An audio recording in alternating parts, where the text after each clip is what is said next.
his work and installations were prominently featured at Exit Art, Thread Waxing Space, and White Columns. Brad has a vision of art that operates within a third place, a space that merges different realities and cultural backgrounds. His art has been exhibited extensively in the United States and internationally. His works are included in the collections of the Museum of Modern Art, the Whitney, and the Seattle Art Museum, the Denver Art Museum, and of course many others. So with apologies for the very long introductions.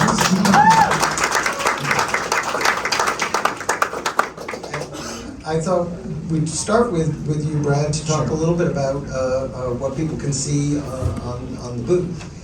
That's great. Well, thanks for the Independent to put this great program together. And thanks to Adam for, this incredible exposure here. And the booth, it really is quite a couple, 24 hours or something like that. But it's, the main thing for me, for an artist, is, typically with a lot of these fairs, you're looking at work that's, fresh from the oven, it's whatever. But here we've got an expansive time. You really can look at an artist and start critically thinking about various aspects of their career, which is new for me, as young as I am. So I really appreciate that. This has been great. Yeah. Can you tell us about the works? This is there's on the table there's figures which I assume are, reference Kachina dolls, and then there's works on the wall. Right. So there's 10 figures on the table, and born in Tucson, Arizona, and returning repeatedly over time. I'll go to the Herd Museum in Phoenix, and I was very attracted to the Barry Goldwater collection of Kachina dolls. He also, 443 dolls. He's also quite a photographer, so there's interest in all that. And I was just struck by the density and the noise of it, even though they're all secured behind glass. But it really had a kind of profound impact on me. And then years later, when I started working at Topps Chewing Gum with Artie, and was exposed to Raw magazine, Charles Burns, Gary Cantor, significant underground people who could draw literally anything. I started thinking about the personification of these dolls. Now, the Kachina are quite spiritual. I don't profess to know much about them in a complicated kind of cosmology. But here, with me, I could contemporize them in a sort of almost the way you would build out characters for movie script. And then there's a number of works on paper. I think we just saw one reference here, Indians, watching TV and all. Are those depictions of scenes from your experience, or are those images that you created in this sort of synthesis, third place kind of idea of, Well, that would have been 97, 98, and I was out of Topps about 6-7 years, and by then, and I noticed I loosely had this idea that I was going to be drawing natives in New York as a kind of reverse exploration from the old explorer days. And I would run across people, largely I think I was going to the American Indian Community House, which was located on Broadway. Operated as more of a social services and art thing. But I would speak to, I would meet people like Bear Birdtail, who I asked them to sit as a kind of, to record their experience and talk to them. Later, I wound up in The Sopranos as well as kind of a protest thing, but there was Bird was in an orange jumpsuit, and he was one of the prisoners.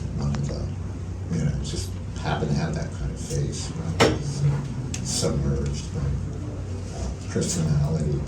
And then Bird Running Water is now actually a fairly major Hollywood power broker, but at the time he was figuring out his life as a control, figuring it out, and I was lucky enough to record him and his sister watching Sony Trinitron TV, which never died.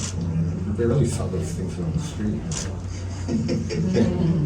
Anyway, that was fun. It was really fun days. And really, you have to remember, there were no cell phones. There weren't even art fairs. So you actually had to look at people and talk to them. Have that change in drawing and painting for me was that ultimate intimate experience. And what was the experience of being in that East Village art scene and being indigenous? I mean, was it just you? Were there other people as part of that whole world? Well, there were a few people around. I know there was a printmaker. I forget his name. He would show up. He's taught at Cooper Union, I think. There's a few people around, but it was more of like we were collectively more of a lost tribe. That really, the downtown, there wasn't a lot of money down there. It was quite dark, but we were all united in this kind of freak zone because we were all outcasts from our largely Midwestern locales. It was very much like this survival of the fittest. That's how I saw it. Avenue C as the Thunderdome. Yeah, I was just down Avenue B last night, and I could smell a little bit of it. Adam, do you want to sort of pick it up from there, how you got involved with Brad's work and representing it? Well, this is a new experience for Brad and for me, is to do a show of Brad's and to plan future shows, but I'm so happy to hear Brad talking about his history, because it's always interesting to me. He's a real storyteller, and it kind of reminds me of the New York that I grew up in, and it feels very real in an art world that often to me feels unreal, and I feel that I've always been a fan of Brad's, but a quiet fan of Brad's, even though I'm not a quiet person. And so it's a great treat to be able to meet Brad, talk to him, show his work, share his work, talk about it, and kind of bring me in touch with a time in New York City that's really seminal, important, and where the real art came out of, and sort of reaching back into the good New York art world before it sort of exploded into what we have today, which is also amazing. The other part of Brad that I love is I've always been interested in stories, and I was very interested in the Mayas, the Aztecs, going to all the sites, learning about the history of how these cultures developed, as well as other cultures. And I was always fascinated by the story of the American Indian, because it's so poorly told and it's so mythologized. And in Brad's work, I found the kind of the mythology of what something is thinking of, and a mix of the real and the unreal. And also, Brad is a great intellect and someone who's extremely sophisticated in all sorts of art. I don't mean to just flatter you because you're here, it's true. And so talking to Brad is fascinating. And the more I speak with him now, the more I see in the art. So I'm obsessed with the Plains Indians, and I was recently reading a book on Custer, General Custer, because I went to Amherst College, as did Sam Orlovsky, who's sitting right over there, who's also a friend of Brad's, and the new president of Amherst wrote a book on Custer. So I've been reading this book and thinking, what am I going to ask Brad to give back a question? And what's interesting about the book, it's not a very good book, but it's called Custerology. It's the mythology around Custer, because if Custer had not been killed at Little Bighorn, we would never have heard of him. And so I wanted to ask you, Brad, this is a tough question, I'm sorry, but you in your art, you're talking about the art world. you're not talking about any particular world, and you're drawing from Kachina dolls of the Hopi Indians. You're drawing from the Lakota, the Plains Indians. You're drawing from all sorts of traditions. How do you keep it fertile? How do you keep it interesting? And how do you constantly blend it into your work in a fresh and new way? Because the more I learn about this history, the more complex it becomes. Wow, okay. That is complex. Yeah. You know, I have to start back from the beginning, being adopted. You know, you don't have a particular place you can go to or rest. You know, we're going home, but you know, it's home. And where is it for me?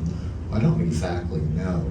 And how that affected me over time, actually quite early, was this idea of hybridization. You know, the fact that I could be many things and nothing all at once.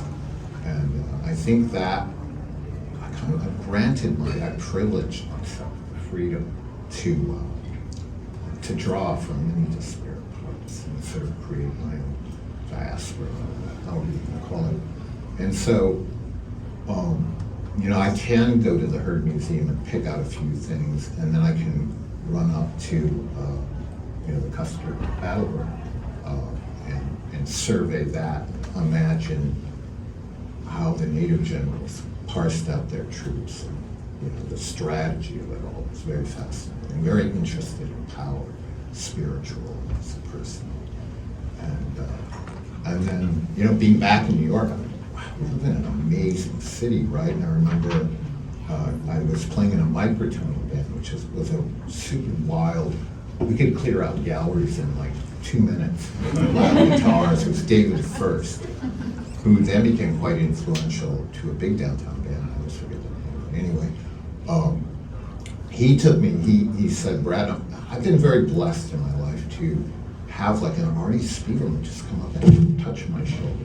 And I'm like, okay, who are you? And then invite me to all the important dealers I've worked with. And David was another one. He said, I'm taking you to see Glenn Branca tonight. And the Rolling Stones had rented an old hall, somewhere over in Steve. And Glenn Branca, a few will know, was a microtone master. He was a creator of intense chaos. 33 guitar army.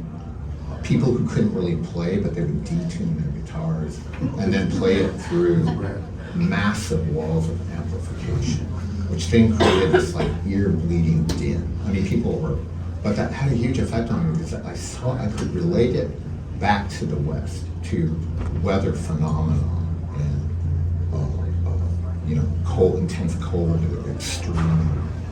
well now we call it extreme weather. There wasn't a thing back then, but I could hear it in the din, the noise of it. Could I answer? I like the noise, yeah. The noise, it's all there in the noise. Yeah. Yeah.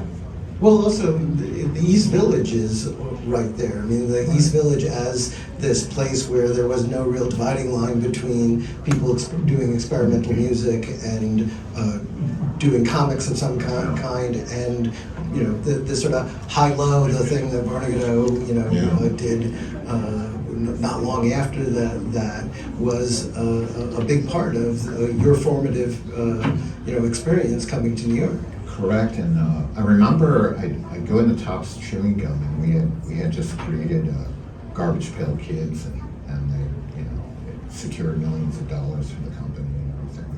So we would just sit around. We didn't have to do anything for about a year, and we'd talk, and because the cartoon guys, the underground guys, and we just hang out, and, go out back or whatever. And I quickly understood that they had a real resentment towards our world. It was really part of that. High-low wasn't just a boutique name that, sits on a MoMA in a pamphlet. They really wanted to go low and go hard on the low part. And that really had a big effect on me, a sense of purpose, politics, and the amount of talent, people like Steven Serio had, just insane. But none of these people really had any ambitions to the gallery world. Gary Panter tried, but he couldn't scale it up. It's incredible little pages he did. Couldn't quite scale it up. It was interesting. So yeah, I felt their kind of heat and energy. even the resentment, it had an effect on me. But Brad, let me just interrupt for one second, because I have this question. Yeah. Please? You're working at Tops. Yeah. What are you doing? Are you drawing the Bazooka Joe? No, thank you, exactly. I'm opening my Bazooka Joe chewing gum, and you're drawing the comics. Is that what you were doing there? Yeah, so that's an oft-asked question. Who does Bazooka Joe? And there was, I forget his name, but I saw the original art, and you could go back and there were no art. Stuff was and I remember Artie would sketch out stuff, and then I was also sketching. I was an art director. I was myself, and we'd send it to Chicago, and this guy named Thomas Blanc, who was a German, quite strange guy. He was very good at aping that, and that's how we refreshed the Bazooka Joe comics, even if people didn't want it. Tried to make it new. But the most fabulous thing was the creation of the Garbage Pail Kid. Paintings. There was a guy named John Kahlhamer, also from the Midwest. Curiously enough, a lot of the most important people, illustrators, came from the Midwest. I think it was a long winters. And it was quite it was a real education. What was the question? Well, no, I wanted so you did work on the Garbage Pail Kid. Oh, yeah. That's Yeah. the work. The answer to Adam's question is you were creating the book, and you were assigning artists to work on and come up with all these characters. So we got to remember there were no computers then. So what we would have, I would have a bunch of markers and layout pads, and I would scribble stuff. I still have another layout. I like that. You've also talked about how ledger drawings to you have a relationship with the graphic novels and the comics, especially what comes out of you mentioned Art Spiegelman a couple of times. His masterpiece being Mouse, the very serious, in fact, incomparable work. No one has ever explained how he could create a comic book about explaining the Holocaust better than any 3-part 1,000-page history book. So talk to us a little. Well, first explain what the ledger drawings are, but then how they related to your work and your understanding of that scene. So my take on ledger drawings were there were soldiers that would order supplies. And you can still find these little books that are like this, about that size, and they would be lined out, and they order all their provisions, rice, and stuff. And then those were, as natives were more and more crowded into prisons and come forced off the land, they were given these books, and the artistic, it was largely men. It's hard to say because so much of this is anonymous. Right? That's a good point. Yeah. And but you can tell in the line qualities. I did a deep dive at the Joslin Museum in Omaha, which has incredible collections. I think people don't even know what they have. But those drawings I saw, and then to circle back, relate to like Artie's mouths. And Artie would bring in a 3-ring binder with the first chapter to the mouse, and he'd flip through it, and he's like, what do you think? I don't know, because he had, like all artists, we have doubts about what we do when you're in conception.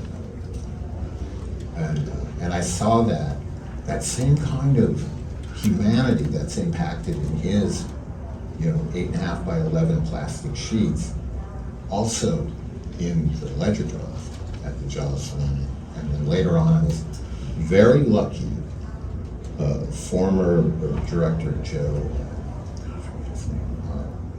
allowed me to borrow 12 incredible ledger works for a show I did called Let's Walk West in Scottsdale, 2004, I think. But I definitely saw the relationships, and then of course it was an easy leap to assign graphic novel characters to the ledger drawings, which I consider the undergrowth. As you know, the ledger drawings have, I don't mean to, I'm gonna pipe in with the collector's perspective. So, Brad is taking from the Kachina dolls, the ledger drawings, all sorts of Native American iconography, but the Native American world is incredibly complex, and we Americans don't really understand that, how many languages were involved and how many different people and how many different lifestyles, and how this was all disrupted and mostly lost. But interestingly enough, some people would say that the ledger drawings are not real in the sense that they're post-contact. So these papers were given to people who needed money or needed whatever, something to live on, and but the flip side is the early ones were related to drawings on buffalo hide or other things. So it's the only way we have to relate to what they actually looked like. So there's a whole thing even within the ledger drawings of like what's real, what's fake. I don't mean to interject, but it's true. Yeah, I mean, there's a lot of, I mean, I think I've seen a couple of fake examples, but largely the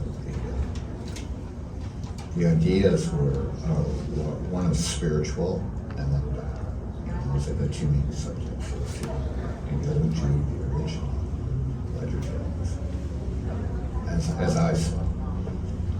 But there were also, my understanding is that they were given as, here, write this down, almost the way, this has been done with Aboriginal art in Australia, where it's like you have a different, you create these things, but they're not in a format, as you're saying, that we can preserve. So here, we'll give you materials to do this on. And it was, people who were essentially imprisoned, using the technique from something else they did on these pieces of paper, which is obviously something that they didn't have or have use for. Yeah, So. I mean, it's also the boredom of prison, right? The long hours you have to yourself. Now we get all these stories of people wanting to become lawyers, singers. But I was traveling through northern Arizona, and I happened to get into an old museum jail. These museums really are these off-the-road kind of small county museums hold all these treasures, and you could go into the jail cells, and sure enough, you see on the walls, prisoners had drawn over the years this cavern of what they to yearn for, the spiritual and really crazy cartoon stuff. I wanted to open it up to questions, so please feel free to raise your hand, pipe it in. I'm surprised somebody hasn't curated a show that talks to the sequential movement. So it probably happened in Europe. I thought you were about to say earlier that the similarities between the ledger drawings and the figures and Mouse, that the next leap is, why is there no graphic novel using it? Oh, there are. That, No, they're coming out. I mean, there's a whole generation of young artists who are, using all these strategies, contemporary strategies, these stories. I recently co-curated a contemporary native show with younger artists. It's traveling around the nation. You can see it's starting to pick up energy with artists. And you wrote that amazing text for the Fritz Shoulder book, which I enjoyed. I It had took a no long idea. time. I had no idea you were doing that. Writing is hard. Yeah, that was, I had to do a deep dive. Somebody at Denver Art Museum, now Fritz Shoulder's having a real moment, right? But a few years ago, they put together a whole thematic show, Fritz, and I was asked to. And that's when I had to get serious, writing romance, things like that. That was a great experience. Yeah. There's another, thing, somebody tapping you on the shoulder. Okay, I'll try. Questions? another question?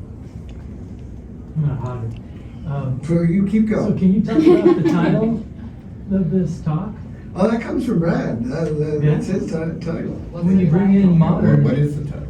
Well, It's about this concept of the third place and creating a hybrid culture. I mean, it's pretty much what we've just been talking about, that you have got these historical objects, and then you have the art that fuses it with the experience of Brad's life, which is very much part of this, underground scene, and how those work. I mean, I think it's very much for him to speak to because it's an experiential thing, but also I think that's what Adam was just trying to get at is, locating these things in time is very difficult. The historical objects are historical, but they're not frozen in time, and there's this new generation. I was just up at Yale, and there was a student there who's native, who was working in the idiom of ledger drawings as well.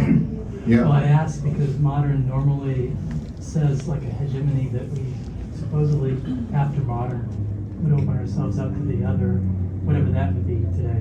And I didn't know if that gap, or if it doesn't exist anymore, between modern and wherever we are today.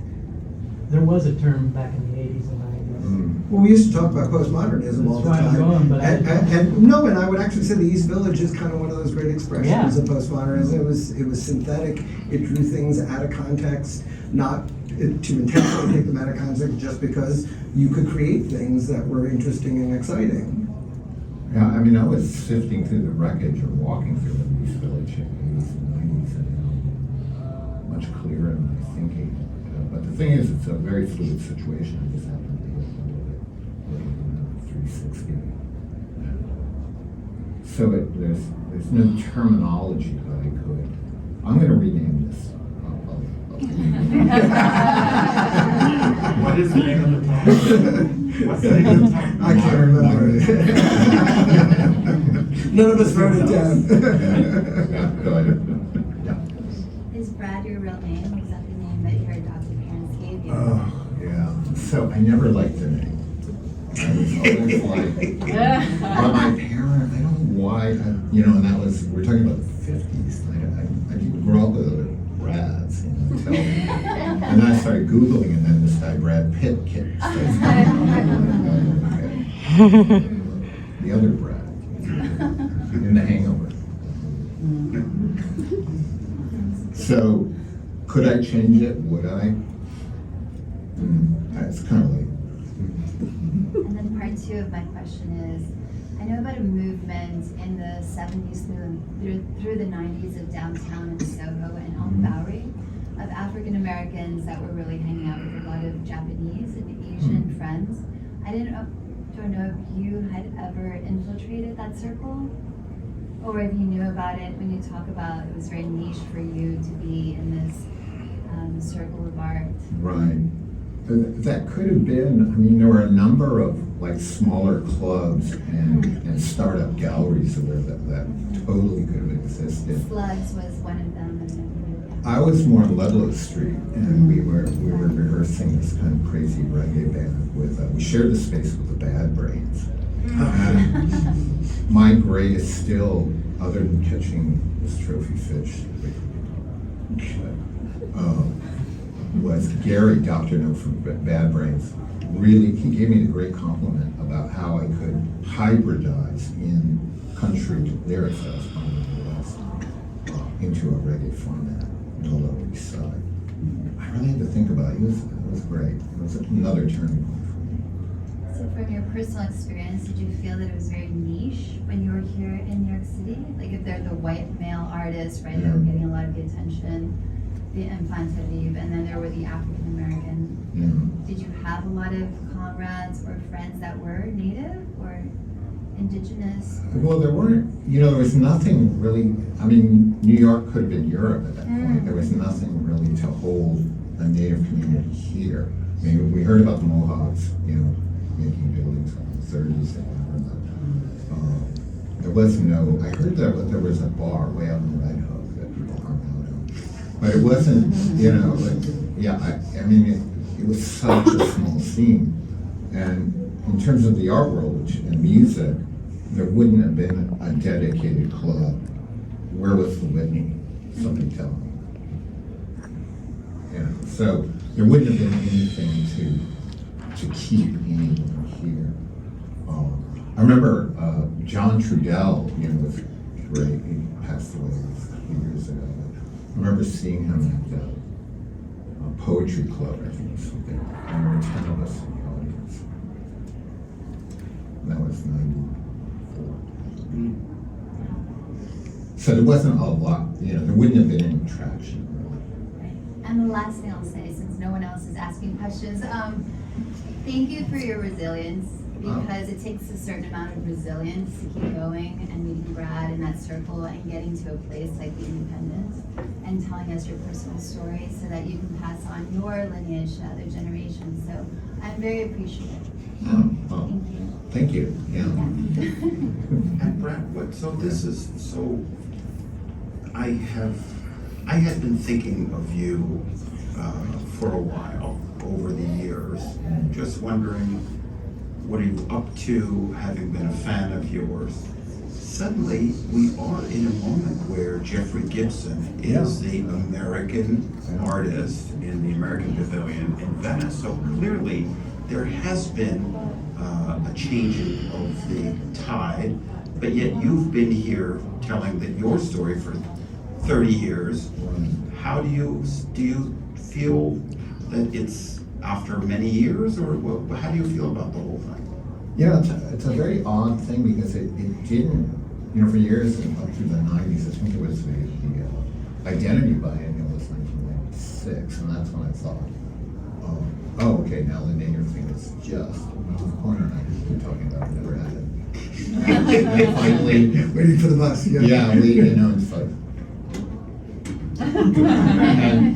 and then, and now it's, I think there's a whole new level of curatorial regime that's happening, and they're much more, they're like, more inclusive. You see the Whitney frantically catching up and this sort of thing. And it's like, but oddly, I'm even on the outside of that because being adopted, a lot of Native identity is performative in some sense, and you have to have some sort of lineage, patriarchal lineage, or tribal identification, which neither of which I have, so I'm still yet on that outside. But it's also a freedom. I'll circle back to the idea that I can pretty much,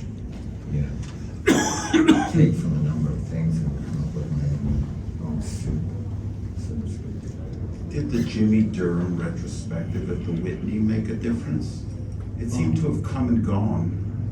I think he was the first person to, he was the lightning rod for what I just described. So I think a lot of people weren't, he was never fully taken in. He also lived in Italy, which I don't think helped his cause much. He was not part. I actually never met him. I was so excited. It was 1982, and I remembered I met Pablo Coelho and Jeanette Ingerman at Exeter, and I was looking at the Village Voice. That was Instagram. And, very much so. And I saw Jimmy Durham, and they had one piece of which and it was at Exeter, and I raced up to see it. But that was it. There was no follow-up. So I have to add one last thing, and I don't mean to take away from you, Marion, your questions have been great. So I understand that Amalia Dayan, who happens to be here with us now, was your artist relationship person at a gallery she worked at a while ago.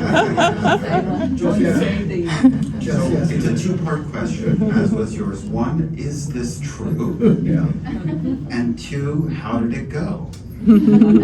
So, around 99, 2000, Jeffrey Deitch comes knocking on Rivington Street. I actually thought he was an English dealer. I was so naive at the time. And then he asked me to come in, and then, a couple years later, no, I don't remember the time. No, I saw it on the phone. It was 1999. Yeah, 99. But you came along. No, I was there. Really? Okay, well, but not, it was crazy times. But, and it was fantastic. Yeah, we traveled, we did things. Deitch projects in that era was amazing.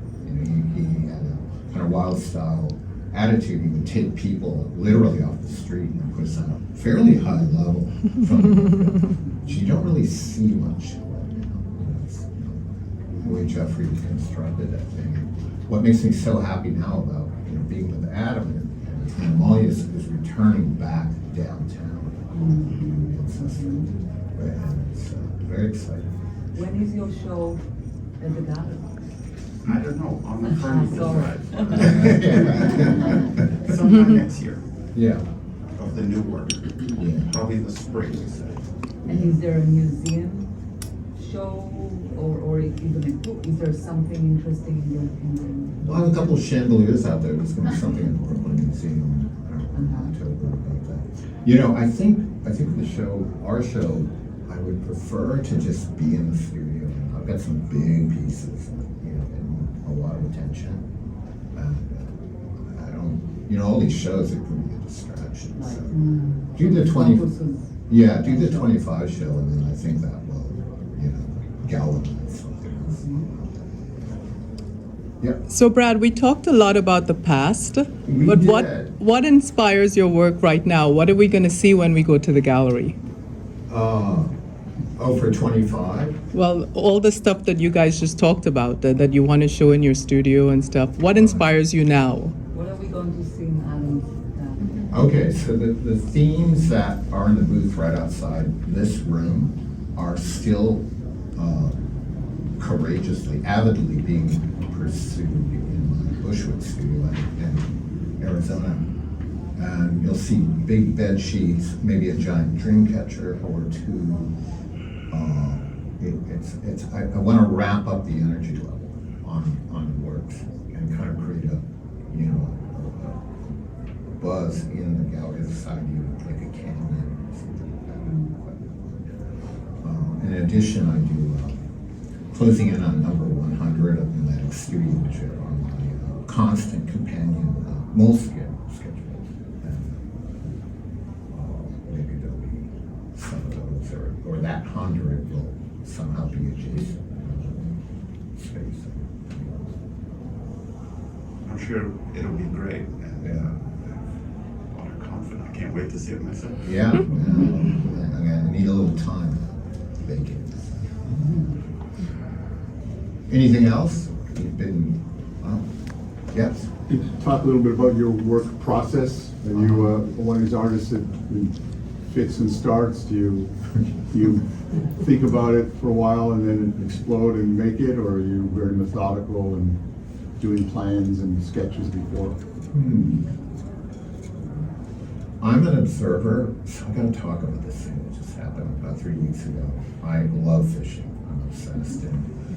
And then I realized something about myself. I would take out this little kayak, and I was after this giant northern fish, northwest and western.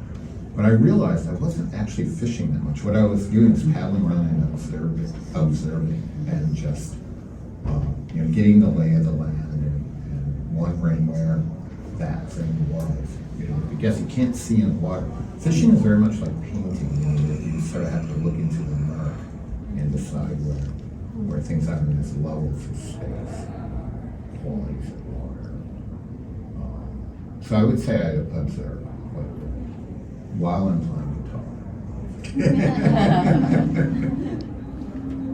And sketching, constant. That's a daily. Do you start the day sketching? Do you end the day sketching? Is there like a time that you? Coffee. That's the start. And then I'm a bit ambidextrous, so I'll work on 2 or 3 things. It's interesting to see the work. I haven't really changed at all. Same person who did the work in the movie. It's really helps. Anything else? What about your music, Brad? Are you still Right. doing? Jim Kelly, that great gallery in Santa Fe. Remember, we tried this experiment to drag native support off the plaza into the railroad car. I know. It worked. Yeah. And it was Huge. Yeah, and I remember, I think I backed up on Navajo poet Sherman Tsui and guitar. We did a little. Yeah, well, you also, there was at the CCA, there was a silent film thing's called Red River. Redskin. Redskin, all right, it's one of the first Native American themed Yeah, silent. 1933 Paramount. film. Yeah, Hollywood. and you and your band played the soundtrack Yeah. during the film. Yeah. It was pretty amazing. Yeah. I don't know about amazing.